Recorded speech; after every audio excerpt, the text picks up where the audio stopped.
3 months had passed since the humans disappeared. Dr. Lee Subin walked through the empty hallways of the Human Research Station on Kepler 442b. Her footsteps echoed in the silence. The lights were still on, the air was still clean, but no, humans had been here for months.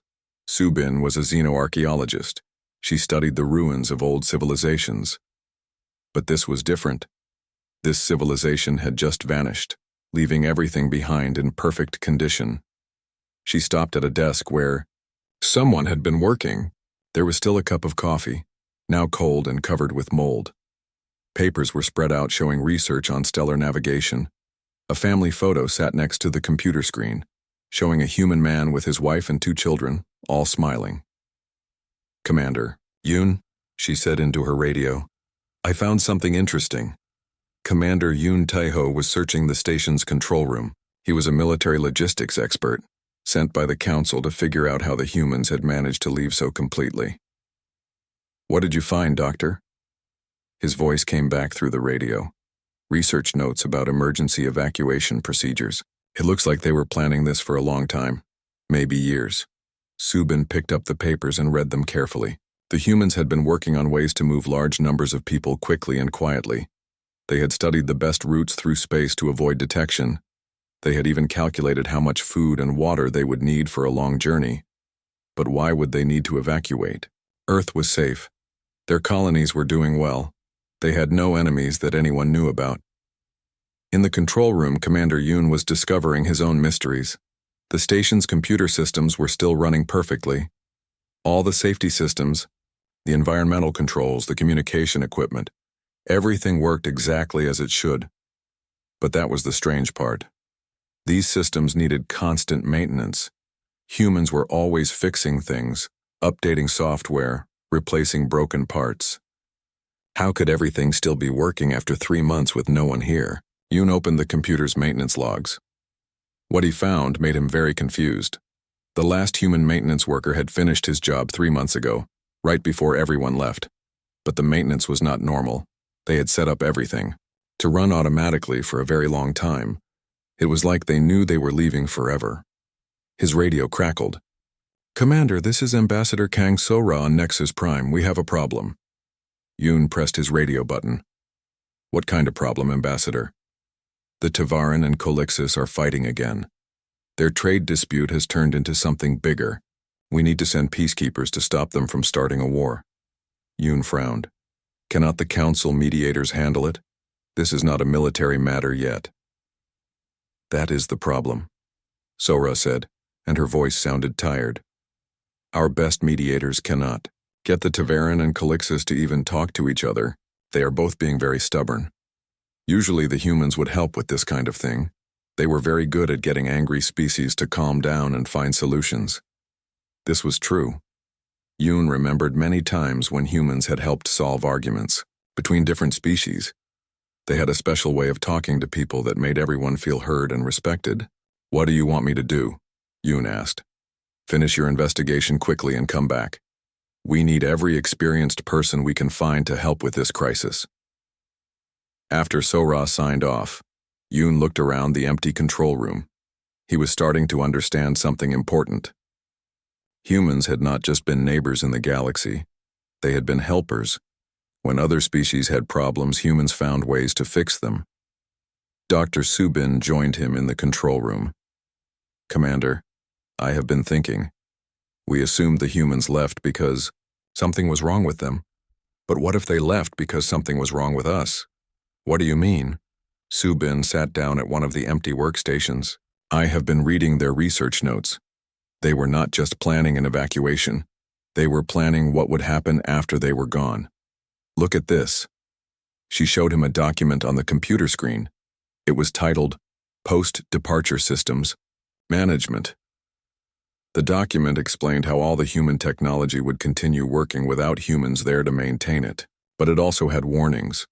"Warning," Subin read out loud.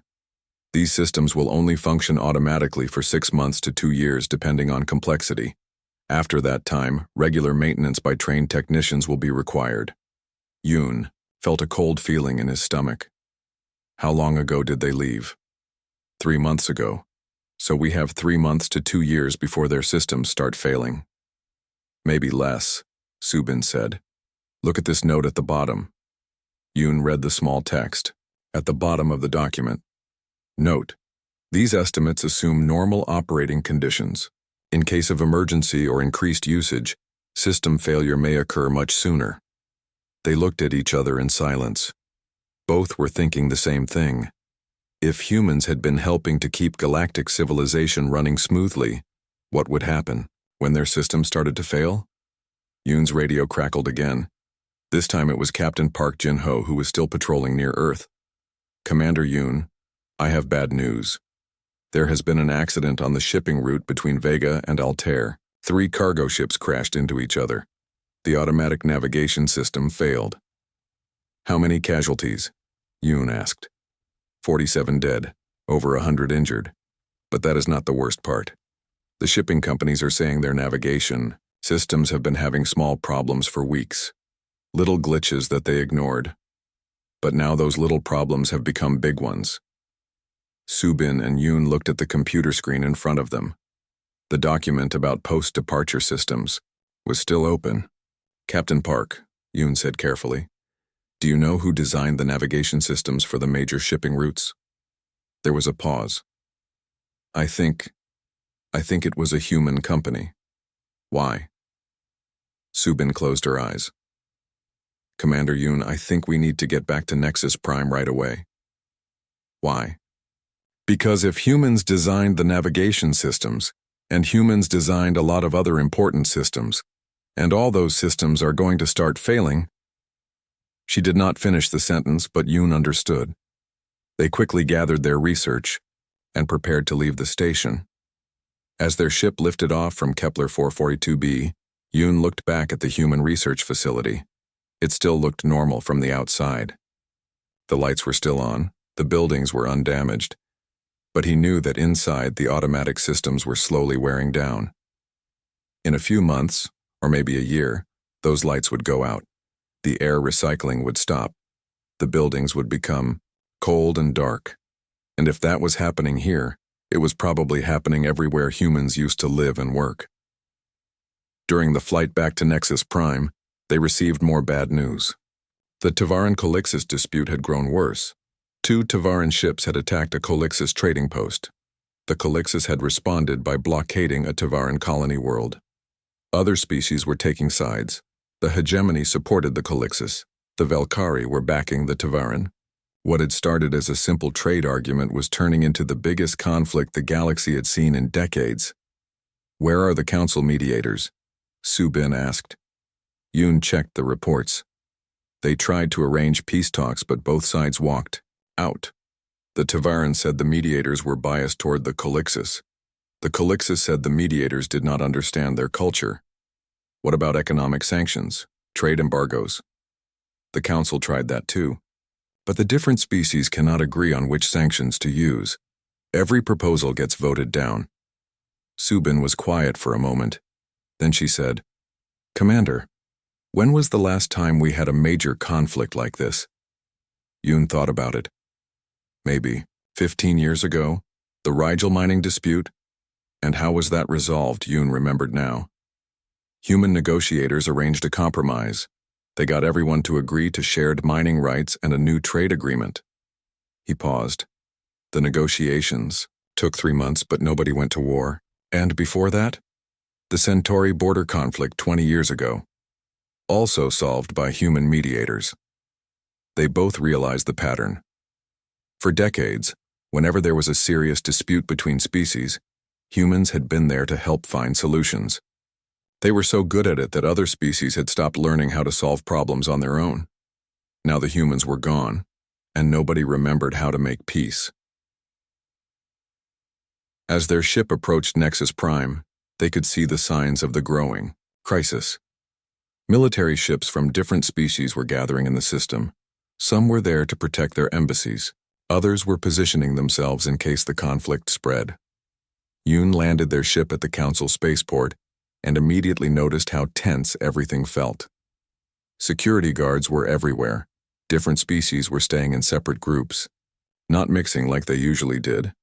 Ambassador Kang Sora met them at the landing pad. She looked tired and worried. "Doctor, Commander, thank goodness you are back. Things are getting worse every day." "What is the latest situation?" Yoon asked. "The Tavaran have declared a full military mobilization. The Colixis have called for their allies to support them. 3 other species have already pledged military aid to one side or the other." Subin felt sick. "So we are looking at a war involving at least 5 species?" "Maybe more," Sora said. "And that is not the only problem. We have been getting reports of system failures all over the galaxy. Power grids, communication networks, transportation hubs, all having unexpected breakdowns." Bei Wu-jin sat at his desk in the council building on Nexus Prime. The morning light from the twin suns came through the tall windows. He looked at his computer screen and frowned. Something was wrong with the daily reports. Every morning, all the different species in the galaxy sent their reports to the council. The Velkari sent news about their mining operations. The Korthians reported on their trade routes. The Hegemony shared updates about their patrol ships, but today there was nothing from Earth. Wu Jin checked his computer again. The human report should have arrived 3 hours ago. Humans were always on time with their reports. They were never late, not even by a few minutes. He called his assistant. "Has the human report come in yet?" "No, sir," came the reply. "I checked twice, nothing from Earth today." Wu Jin felt worried. In his 20 years working for the council, humans had never missed a report. They were the most reliable species. He knew. If they were late, something serious must have happened. He decided to call Earth directly. The communication system connected him to Earth's main orbital station. The screen showed the inside of the station, but nobody was there. The lights were on, the computers were working, but no humans could be seen anywhere. "Hello?" Wu Jin said, into the microphone. "Is anyone there?" No answer came back, only the quiet hum of machines. This was very strange. Wu Jin tried calling other human stations, Luna Base, Mars Colony, Europa Mining Station, all the same. Empty rooms with working computers but no people. He stood up from his chair and walked quickly down the hall. He needed to tell Ambassador Kang So-ra about this right away. Kang So-ra was in the diplomatic wing of the building.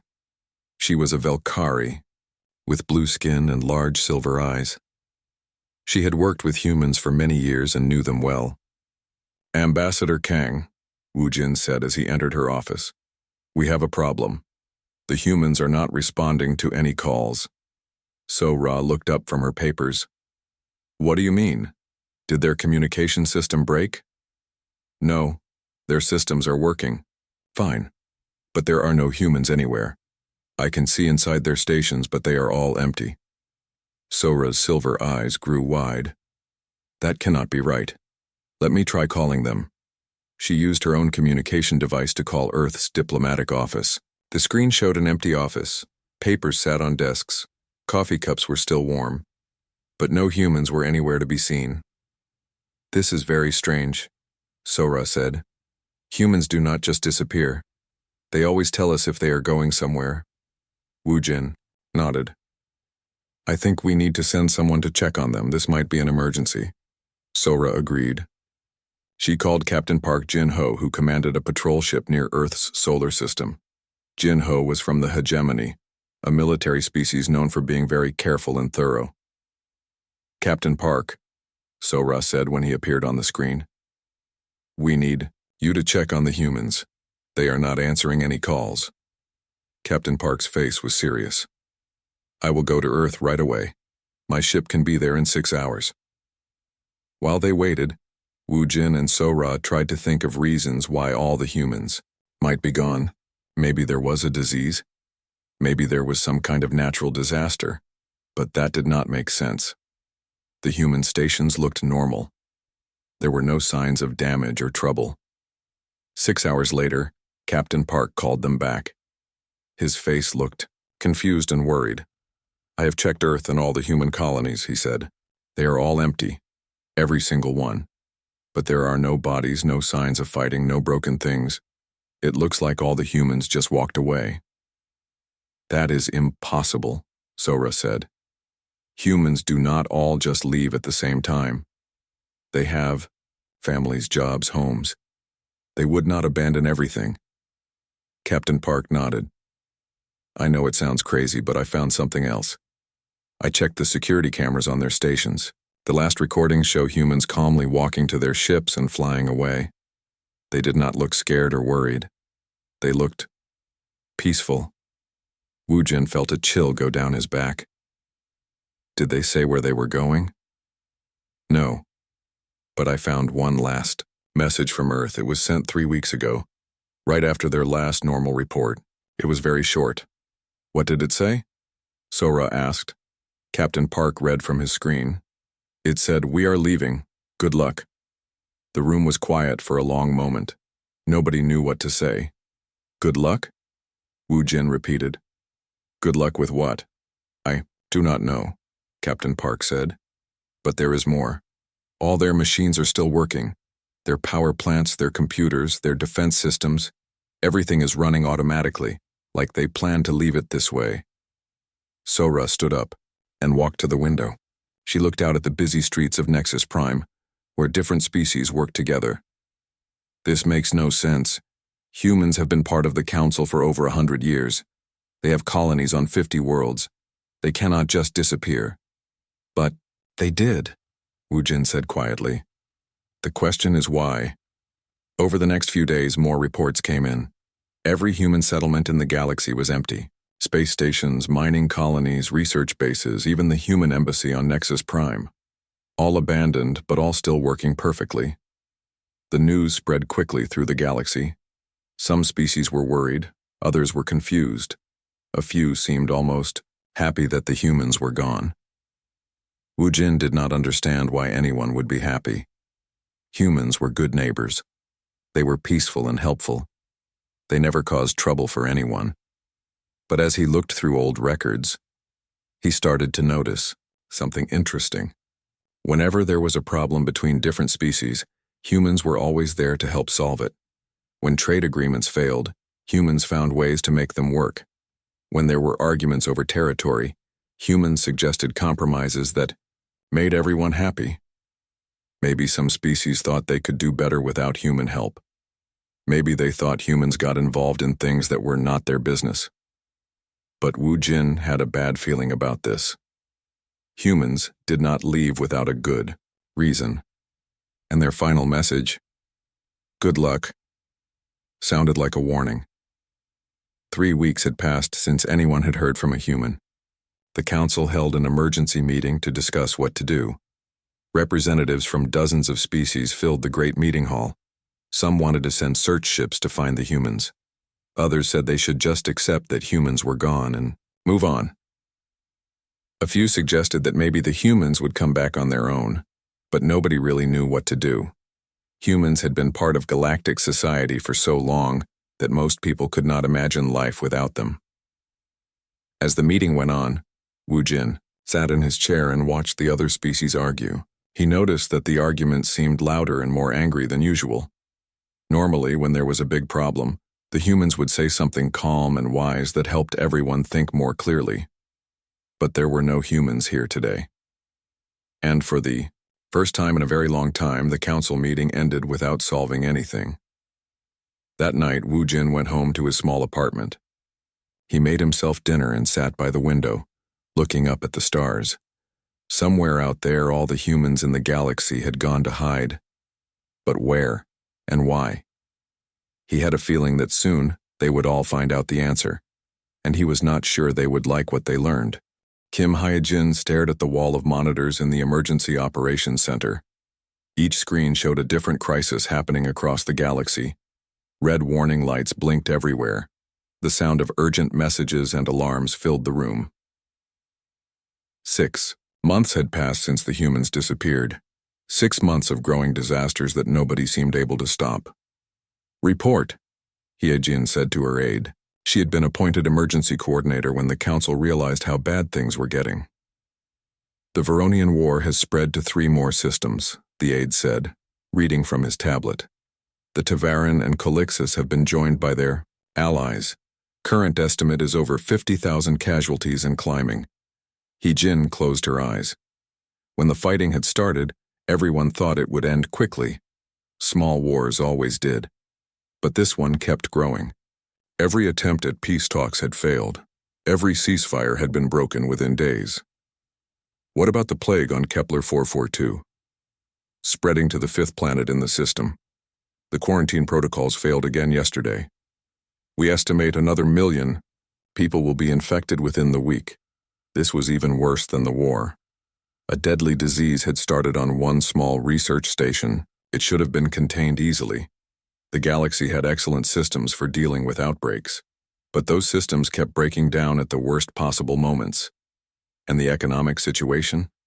The aid looked uncomfortable. The galactic currency dropped another 15% overnight.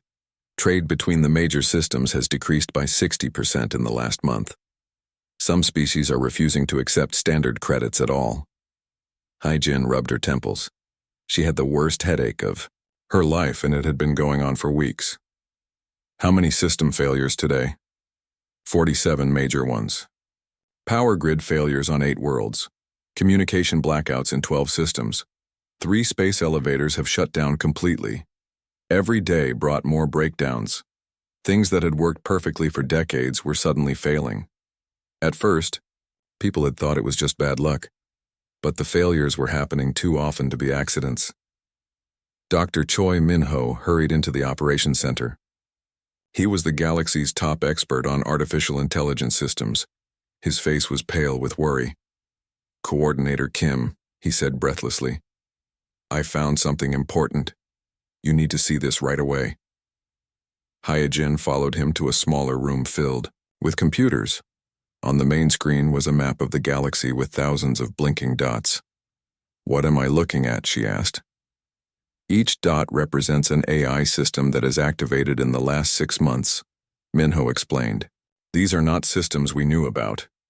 They have been hidden inside other networks, completely invisible until now." "Hidden by who?" "The humans. I found traces of their programming code in every single one. They built a secret network that spans the entire galaxy." Hi-Jin stared at the map. There were so many dots that they almost covered every inhabited system. What do these AI systems do? That is the problem. I cannot figure it out. They are not doing anything harmful, but they are not doing anything helpful either. They just watch and collect data, and sometimes they send messages to each other. "What kind of messages?" Min-ho brought up another screen showing lines of computer code. "I can only understand parts of it, but it looks like they are monitoring galactic stability, economic systems, political situations, conflict levels, disease outbreaks, everything that could affect the peace and safety of the galaxy. Monitoring it for what purpose? I think they were supposed to send warnings to the humans, or maybe activate automatic systems to help solve problems. But now that the humans are gone, they are just watching everything fall apart." The room was quiet except for the humming of computers. Hi-Jin felt a chill as she realized what this meant. "Dr. Choi, are you telling me that humans had been secretly keeping track of every major problem in the galaxy, and maybe secretly helping to solve those problems?" "That is exactly what I'm telling you, and there is more." He brought up another screen. "I found what looks like a massive database of crisis response plans. Thousands of them. Plans for stopping wars, containing diseases, preventing economic collapse, managing natural disasters, all written by humans. Can we use these plans to solve our current problems?" Min-ho shook his head sadly. "The plans are incomplete. They are missing crucial information. It is like someone deleted the most important parts before they left." Hi-Jin sat down heavily in a chair. She was beginning to understand the true scope of what had happened. The humans had not just disappeared. They had taken with them a secret system that had been keeping the galaxy stable for decades. Is there any way to contact these AI systems? To ask them for help? "I have been trying for weeks. They do not respond to any communication attempts, but yesterday I did receive one message." "What did it say?" Min-ho looked uncomfortable. It said, "Humanity's safeguards have expired. Emergency protocols are now inactive. Good luck." Before Hi-Jin could respond, General Nam Ji-woo burst into the room. She was the military's top strategist, and she looked extremely worried. Coordinator Kim, we have an urgent situation. The Veronian War is about to get much worse. How? Much worse? The hegemony is mobilizing their entire fleet. They say they cannot allow the Colixis to be defeated because it would upset the balance of power in that region. Meanwhile, the Velkari are threatening to join the Tavaran side if the hegemony gets involved. Hyejin felt dizzy. That would mean 6 major species at war. 8, actually. The Rigel Alliance and the Outer Rim Confederacy have also chosen sides. We are looking at the biggest war in galactic history. What about the peace talks? General Nam laughed bitterly. What peace talks? Nobody is talking to anyone anymore. Every species thinks the others are planning to betray them. Trust has completely broken down. Dr. Choi spoke up quietly. General, can I ask you something? In previous conflicts, who usually arranged the peace talks? Nam thought for a moment. Well, usually the council mediators would set up initial meetings. But for the serious negotiations, we often relied on human diplomats. They were neutral and everyone trusted them to be fair. And who designed the protocols for preventing conflicts from escalating?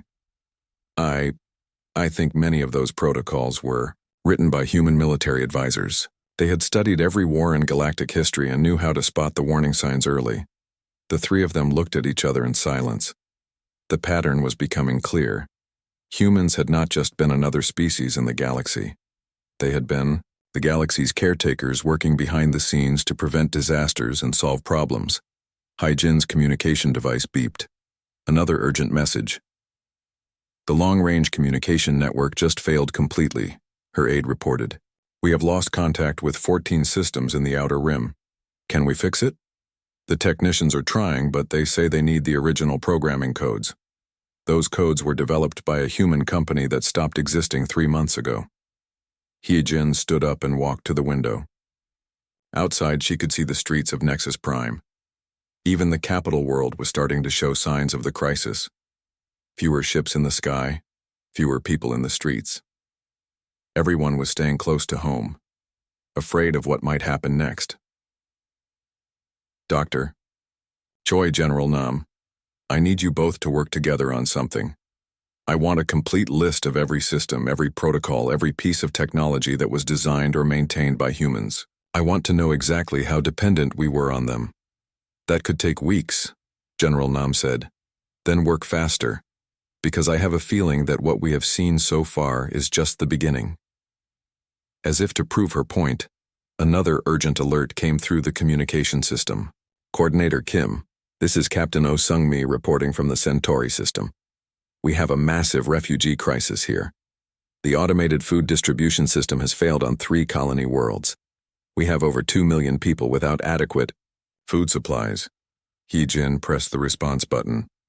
What caused the system failure? Unknown. The system just stopped working 2 days ago. Local technicians cannot figure out how to fix it. They say the programming is too complex and they do not have the right access codes. Are there any human technicians in the Centauri system who might be able to help? There was a long pause. Ma'am, there are no humans anywhere in the Centauri system. They all left 6 months ago, remember? Hyejin realized she had asked a stupid question. There were no humans anywhere in the galaxy anymore. At least no humans that anyone could find. Do your best to arrange emergency food shipments from other worlds. We will try to find someone who can fix the distribution system. After she signed off, Hyejin turned back to Dr. Choi and General Nam. Gentlemen, I think we need to consider the possibility that we are watching the collapse of galactic civilization. Surely it cannot be that bad, General Nam said. We are intelligent species. We can learn to solve these problems ourselves. Can we? Hyejin asked. Look around you. We have been trying for 6 months, and everything is getting worse. Wars are spreading. Diseases are spreading. Economic systems are failing. And we do not even know what problems are coming next. Dr. Choi had been quiet, working at his computer. Suddenly, he looked up with a shocked expression. Coordinator Kim, I just accessed another part of the hidden AI network. You need to see this. He brought up a new screen showing what looked like a timeline. Prime Mediator Ryu Hyunwoo walked slowly through the observation deck of New Haven. Through the massive windows he could see the galaxy in the distance, a spiral of stars that looked peaceful from here, but was actually burning with war and chaos. 18 months had passed since humanity had left. 18 months of watching their former neighbors tear themselves apart. "Sir," Coordinator Lee So-jung said as she entered the observation deck. "The council representatives have arrived. Captain Oh Sung-mi and her team are waiting in conference room Alpha." Hyunwoo nodded but did not turn away from the window. "How many are dead now, So-jung?" "The latest estimates suggest over 50 million casualties from the various wars. Another 100 million affected by the plague outbreaks. Economic collapse has caused famine on 60 worlds, and it is getting worse every day." "Yes, sir. The cascading failures are accelerating. We estimate that galactic civilization has perhaps 6 months before total collapse." Hyunwoo finally turned around. He was an older human with gray hair and tired eyes. He had been one of humanity's top diplomatic experts before the departure, and now he was responsible for making the hardest decision in human history. "Are the others ready for the meeting?" "Yes, sir. Admiral Park Jun-seo is prepared to discuss military intervention options. Dr. Kim Tae-young has the economic recovery plans. Specialist Choi Hyo-jin has the political restructuring proposals. And their likely reaction?" So-jung looked uncomfortable. "Based on our observations of the council representatives during their journey here, they are desperate enough to agree to almost anything. But once they return to the galaxy and explain our conditions to their leaders, there will be resistance," Hyunwoo finished. "Pride is a powerful thing, So-jung. Even when people are dying, governments hate to admit they need help." They walked together toward the conference room. New Haven was an incredible achievement, a mobile city that housed over 50 million humans. It had taken decades to build in secret, along with dozens of other hidden colonies scattered throughout unexplored space. The humans had not left impulsively. They had been planning this for a very long time. In conference room Alpha, Captain Oh Sung-mi, Engineer Han Woo-sung, and Ambassador Jang Ye-jin waited nervously. They had spent 3 days on New Haven, learning about the true extent of human activities in the galaxy. The revelations had been overwhelming. "Captain Sung-mi," Hyunwoo said as he entered the room, "I hope your stay here has been educational." "Overwhelming would be a better word," Sung-mi replied. "We had no idea how much you were doing for us. The hidden monitoring networks, the crisis intervention systems, the secret diplomatic channels. It is incredible. And now you understand why we left." Ambassador Ye-jin spoke up. "Honestly, I am still not sure I understand. Why did you leave? If you cared so much about galactic stability, why did you abandon it?" Hyunwoo sat down across from them. "Because it was not sustainable, Ambassador. For over a century, humanity had been slowly taking on more and more responsibility for keeping the galaxy peaceful and stable. We prevented wars, stopped plagues, managed economic crises, mediated disputes. But we were doing it all in secret. Why in secret? Because every time we tried to help openly, other species accused us of interfering in their affairs. They said we were being controlling, that we thought we were better than everyone else. So we learned to help quietly behind the scenes." Han leaned forward. "But that meant no one knew how much you were doing." "Exactly. And because no one knew, no one appreciated it. No one thanked us, no one helped us with the burden, and the burden kept getting heavier every year." So-jung activated a holographic display showing charts and graphs. "By the time we left, humanity was spending 60% of our resources on galactic stability operations. Our own colonies were neglected. Our own people were overworked. We were slowly sacrificing our entire civilization to keep yours running." Sung-mi stared at the numbers. "I had no idea it was so much." "How could you? We made sure you never had to worry about it. But we were burning out, Captain. Our people were exhausted. Our resources were nearly depleted. Something had to change. So, You decided to leave. We decided to test something, Hyunwoo corrected. We wanted to see if the galaxy could survive without constant human intervention. We hoped that other species would step up and take responsibility for their own affairs. Yejin looked sad. But they did not. No, they did not. Instead of working together to solve problems, they started fighting each other. Instead of preventing crises, they made them worse. The galaxy has proven that it is not ready to govern itself. The room was quiet for a moment. Finally, Sungmi asked the question they had all been dreading. So what happens now? Will you help us? Hyunwoo exchanged glances with Sojung, then looked back at the council representatives. Yes, we will help you. But not the way we did before. We will not go back to working in secret, unappreciated, and unacknowledged. If we are going to save galactic civilization, it will be on our terms. What terms? So-young brought up another display, this one showing a proposed new government structure for the galaxy.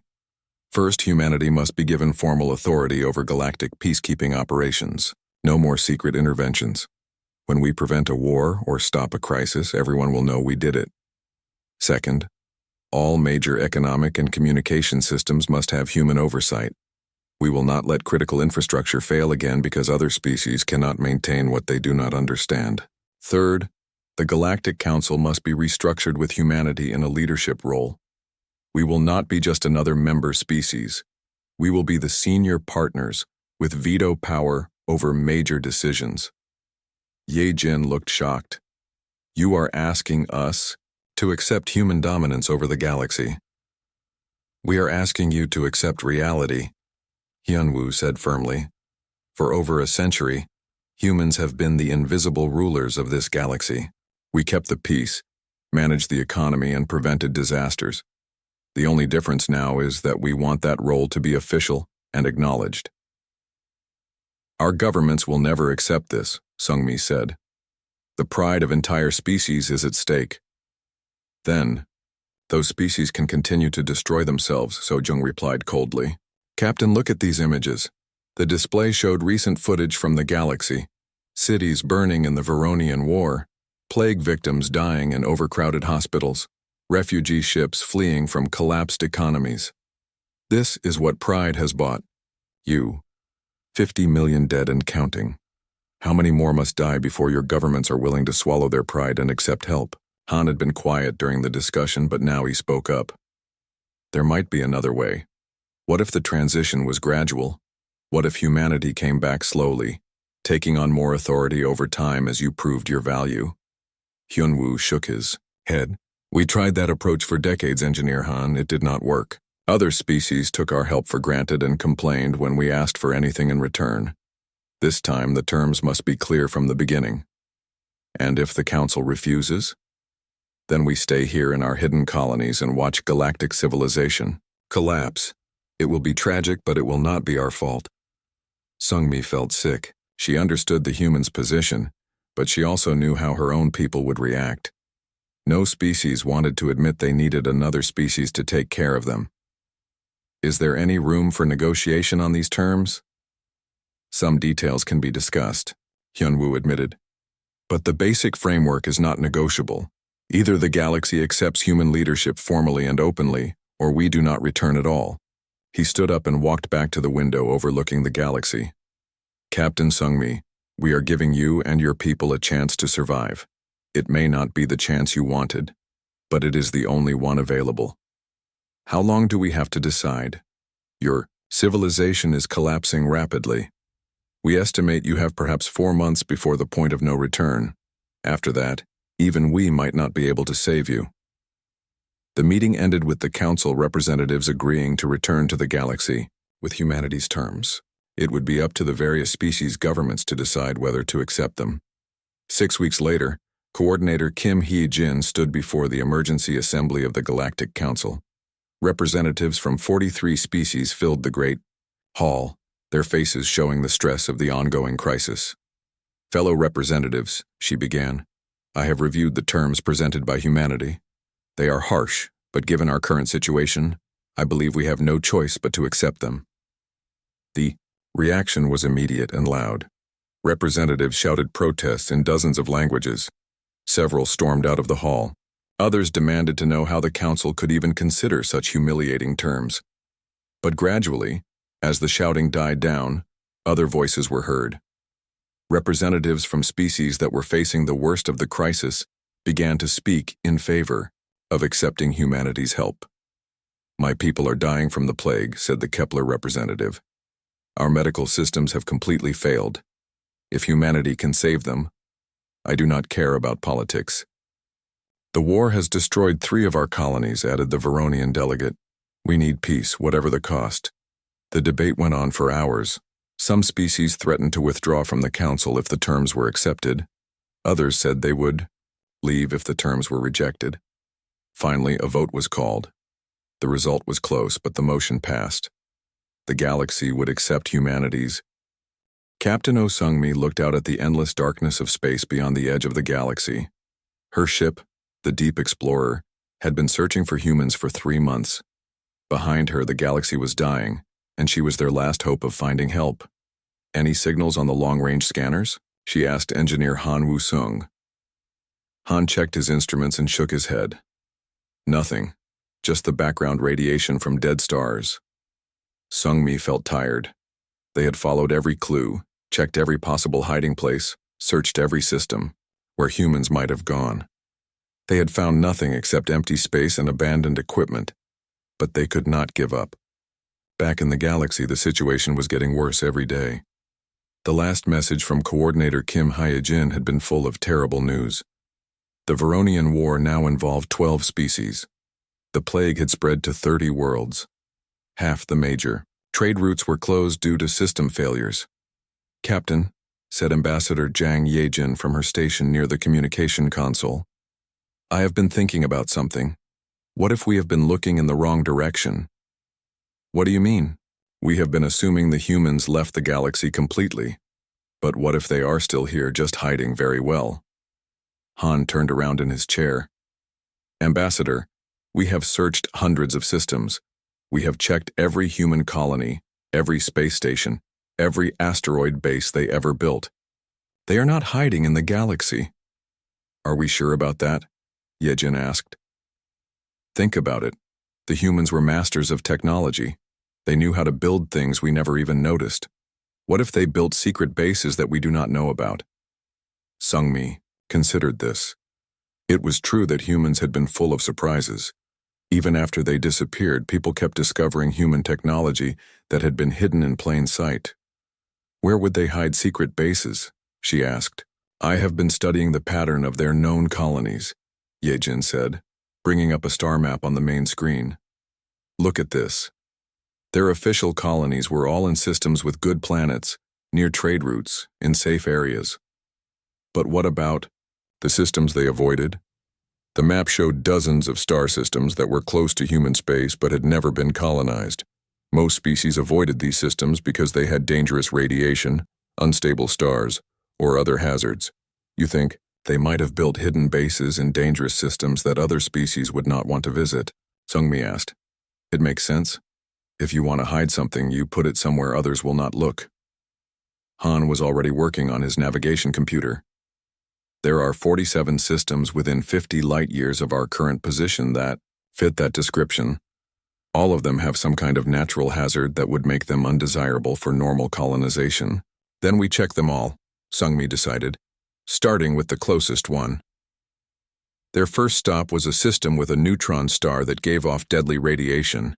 Any ship that got too close would be fried instantly. But as they approached carefully, their sensors detected something unusual. "Captain, I am reading artificial structures in this system," Han reported excitedly. "They are hidden behind a large asteroid, protected from the star's radiation." "Can you get us closer?" "Yes, but we will need to be very careful. The radiation levels are extreme." As they moved closer, they could see a small space station attached to the asteroid. It looked like human design, but more advanced than anything they had seen before. The station was dark and appeared to be abandoned, just like every other human facility they had found. "I am detecting power signatures," Han said. "The station is running on minimal power, like it is in standby mode." They docked with the station, carefully. Sungmi, Han, and Yejin put on protective suits and went inside. The station was empty of people, but unlike other human facilities, this one felt different. It was not a place where people had lived and worked. It was designed for a specific purpose. Look at these control panels, Han said, examining the technology. I have never seen anything like this. The computing power here is incredible. The main control room had screens showing star maps of the entire galaxy. But these were not normal maps. They showed data streams, communication networks, and what looked like real-time monitoring of thousands of different systems. This is a surveillance station, Yejin realized. The humans were watching everything that happened in the galaxy from here. Sungmi walked over to the largest console. There was a message waiting on the screen, as if someone had left it for them to find. Welcome to Outpost Alpha 7, she read out loud. If you are reading this, it means the galaxy is in serious trouble, and you are desperately searching for help. You are on the right track, but you still have much to learn. There is more text below, Han said, scrolling down. The stations you will find are monitoring posts. We built them to watch over galactic civilization and respond to crises. But these are just the outer layer of our network. If you want to find us, you need to prove that you understand what you have lost. Yejin frowned. What does that mean? Sungmi continued reading. Follow the breadcrumbs. Each station contains a clue to the next. But be warned. The path will show you the true extent of your dependence on us. Some of your people may not be ready to accept this truth. It sounds like a test, Han said. Or a lesson, Yejin added. They want us to understand something before they will reveal themselves. They spent several hours exploring the station and copying all the data they could find.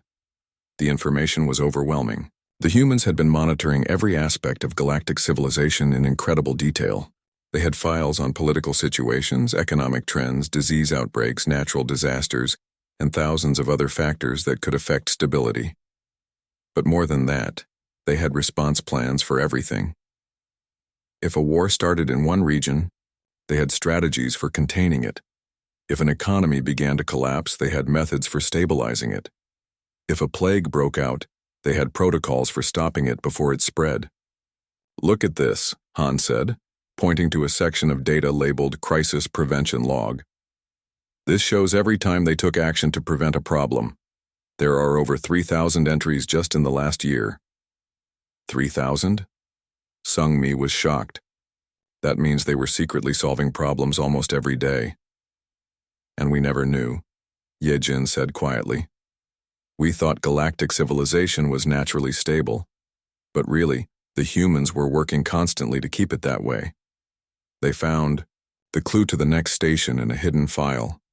It pointed them toward a system with a black hole, where the gravitational forces were so dangerous that no one had ever tried to build anything there. The second station was even more impressive than the first.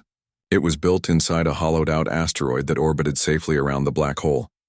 The artificial gravity and radiation shielding were far beyond anything other species could build. This station contained even more detailed information about human activities. They found records of diplomatic negotiations that had prevented wars, economic interventions that had stopped market crashes, and scientific research that had led to cures for diseases. Captain, look at this, Han called from another console. This station was not just for monitoring. It was actively managing galactic communications. The screen showed a complex network diagram covering the entire galaxy. Every planet, every space station, every ship was connected by lines representing communication links. I do not understand, Sungmi said. The humans built a secret layer into the galactic communication network. They could intercept and redirect messages without anyone knowing. Look at these logs. They were secretly facilitating diplomatic communications, making sure important messages reached the right people at the right time. Yejin was studying another set of data. This is incredible. They were also managing economic data flows. When there was a financial crisis starting in one region, they would quietly share information with other regions to prevent the crisis from spreading. They were the invisible hand keeping everything running, Sungmi realized. The clue from the second station led them to a third. hidden inside a nebula that blocked most sensors. Then a fourth, buried deep in an asteroid field. Each station revealed more about the extent of human involvement in galactic affairs. At the fifth station, they found something different. This one was not abandoned. There were signs of recent activity, food that was still fresh, computers that had been used recently. Someone has been here in the last few days, Han reported, checking the environmental systems. Sungmi felt her heart racing. Can we track where they went? There are ion trails leading away from the station. They are faint, but I can follow them. The ion trail led them to the edge of a massive star cluster that had never been explored. The gravitational fields were so complex that navigation was nearly impossible. But the trail went straight into the cluster. Captain, Han said nervously, if we follow that trail, we might not be able to find our way back out. The gravitational effects in there could trap us forever. Sungmi looked at her crew. They had come so far and learned so much. Back in the Sci galaxy, millions of people were dying in wars and plagues. Entire civilizations were collapsing. If there was any chance of finding the humans and getting their help, they had to take it. Set course for the star cluster, she ordered. As they entered the cluster, their instruments went crazy.